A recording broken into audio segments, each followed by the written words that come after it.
Hello friends, this is Adam with Movie Guy 365, and the weekend box office results are in, so let's talk about that huge win for Avengers Endgame.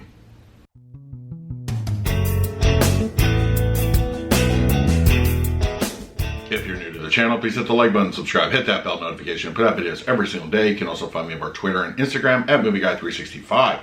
Alright, so the big news that came out this weekend over at San Diego Comic-Con 2019 is that Avengers Endgame was able to finally topple Avatar as the #1 movie in the world. You know, of course, not adjusted for inflation. So yes, Avengers Endgame has finally done it. It has surpassed Avatar for the #1 spot of all time.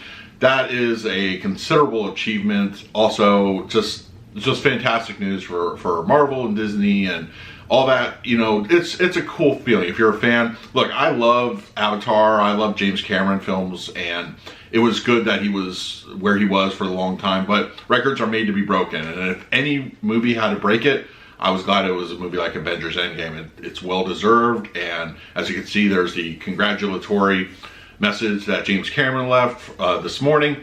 I'm happy about this. Yes, it's just bragging rights kind of thing. It's not, you know, I'm not invested in it in any financial way or anything like that. But it's just kind of a cool thing to have that on your resume as far as, hey, you know, this movie did such and such a thing. So it's exciting. It's a really cool thing. International helped push that over finally.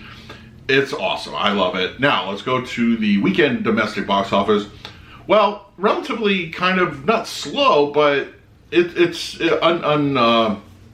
wasn't a whole lot of competition for the newcomer this weekend. That would be The Lion King. Brought in $185 million, a very, very nice opening weekend. One of the biggest live-action Disney openings for all time in their personal library. It's you know, as far as the movie goes, I thought it was okay. It was a little too beat for beat on the animated feature. You're really not missing much. I don't really feel it adds anything to it, per se. If you have the animated, if you've seen it, you've pretty much seen this version. It's an okay film. I did enjoy it. I actually gave it a 7 out of 10 on my review video.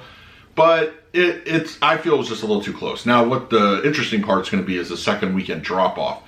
I suspect it's going to be rather large, but the one reason that I don't feel it's going to be too big is because there isn't really anything competing with it in the following week. We have Quentin Tarantino's Once Upon a Time in Hollywood, but that's a completely different audience. I think it's more, of course, kids aren't going to be running to see this one. It is an R-rated film, but I don't know. I think it's definitely gonna.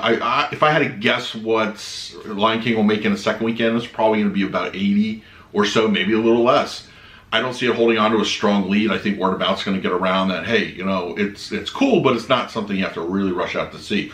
I think the industry estimates for Once Upon a Time in Hollywood are going to be about 45, 50.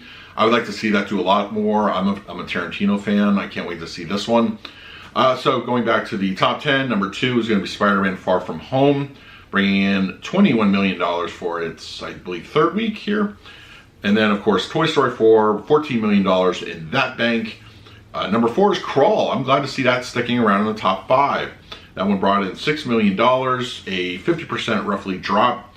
Yesterday is the number 5 spot at $5 million, and then rounding out the bottom half of the top 10, Stuber, Aladdin, Annabelle Comes Home, Midsummer, and The Secret Life of Pets 2.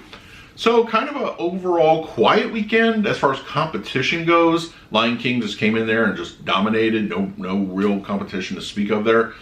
But yes, the big news, of course, being Avengers Endgame doing so well, I think a lot of people were counting it out at this point, and I was getting a little bit nervous that it wouldn't hit that number, but I'm glad to say it is the #1 movie of all time for now. So let me know in the comments below what you saw this weekend and what do you plan to see this week. And in the meantime, please like, subscribe, hit that bell notification, put out videos every single day. So until next time, this is Adam with Movie Guy 365. I will see you at the movies.